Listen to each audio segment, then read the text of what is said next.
Fala, galera! É com muita satisfação que eu retomo as nossas aulas agora já no ano de 2023. O ano passado, a nossa última aula foi a aula 15 e a aula 15 ela tratava sobre a escola de Chicago, mais precisamente teoria ecológica. Relembrando, pessoal, na escola de Chicago nós temos 3 importantes teorias aí para a prova de vocês.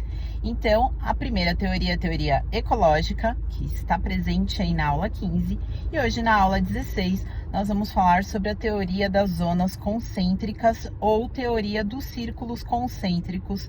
Na sua prova pode vir das duas formas, então já anote aí esses nomes. Outra coisa, que mais eu preciso saber? Lembra? Nome do autor, Ernest Burgess, tá? Então, nós temos como o autor aí da teoria das zonas concêntricas. Então, vamos entender do que se trata a teoria das zonas concêntricas. Primeiro, nós temos que nos posicionar. A escola de Chicago tem qual base para explicar a criminalidade, né? A base da escola de Chicago é o crescimento urbano desorganizado. Lembra? A cidade cresceu muito rápido, evoluiu muito rápido e de forma desorganizada.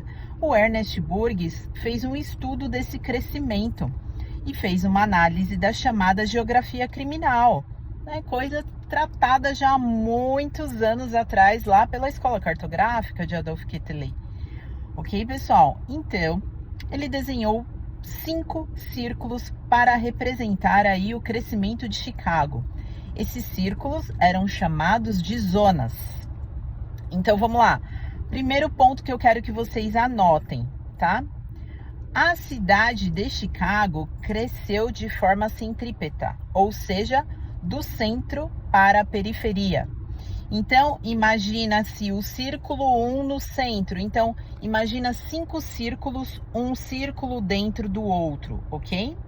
Então, o primeiro círculo, menorzinho, ele está no centro, né? Dessa circunferência.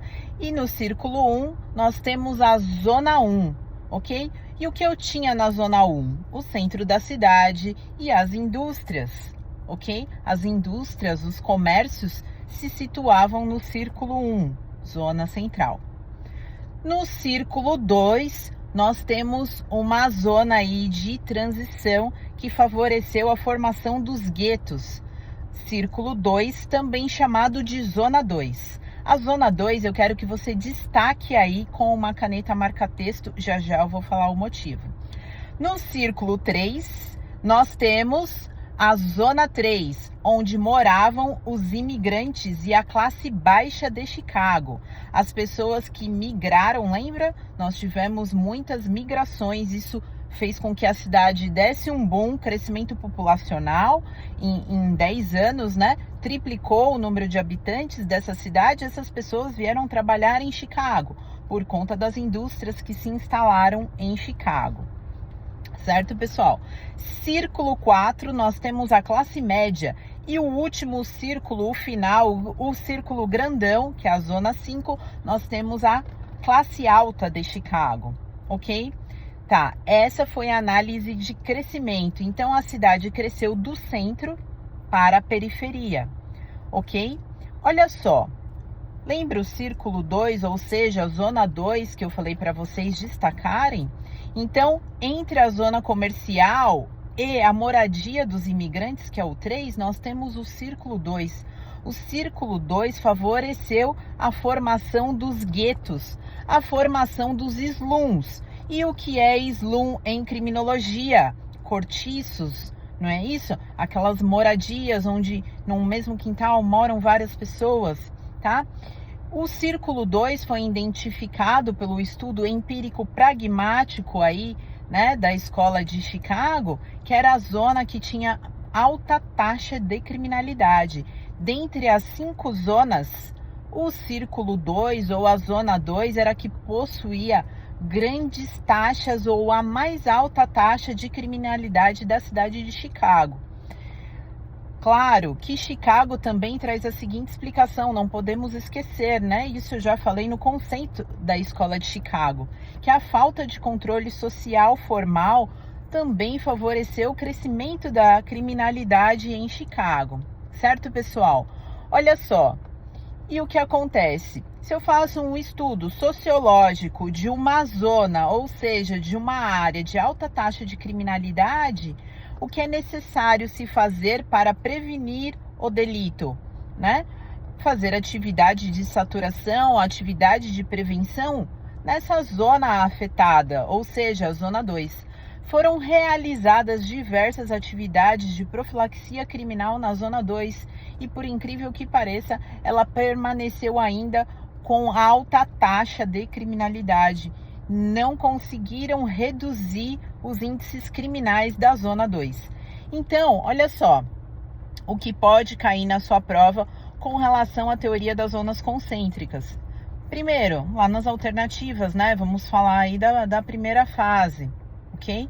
Então, o que pode cair? Quantas zonas, né, foram estudadas aí pela uma teoria da escola de Chicago, teoria dos círculos concêntricos? Então, 5 zonas. Essa é a resposta que você vai marcar o X. Outra possibilidade de pergunta: das 5 zonas, qual era a mais perigosa ou a qual possuía alta taxa ou altos índices criminais? O que você vai procurar? A alternativa que tem a zona 2. Isso mesmo. Pode vir uma outra pergunta. Após profilaxia criminal, ou seja, após atividades de prevenção do delito, qual das zonas ainda permaneceu com a taxa elevada de criminalidade? Resposta, zona 2, tá? Então, se for fazer alguma pergunta referente a essa teoria especificamente, você tem que ficar ligado aí, né?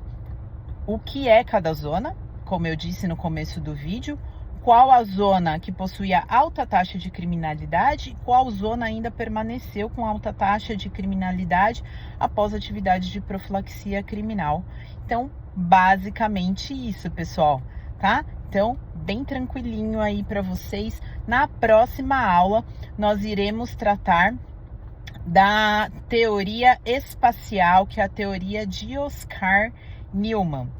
Se você gostou da aula, já deixa um joinha que isso me ajuda, me siga no canal, compartilhe esse vídeo com os seus colegas aí que estão estudando.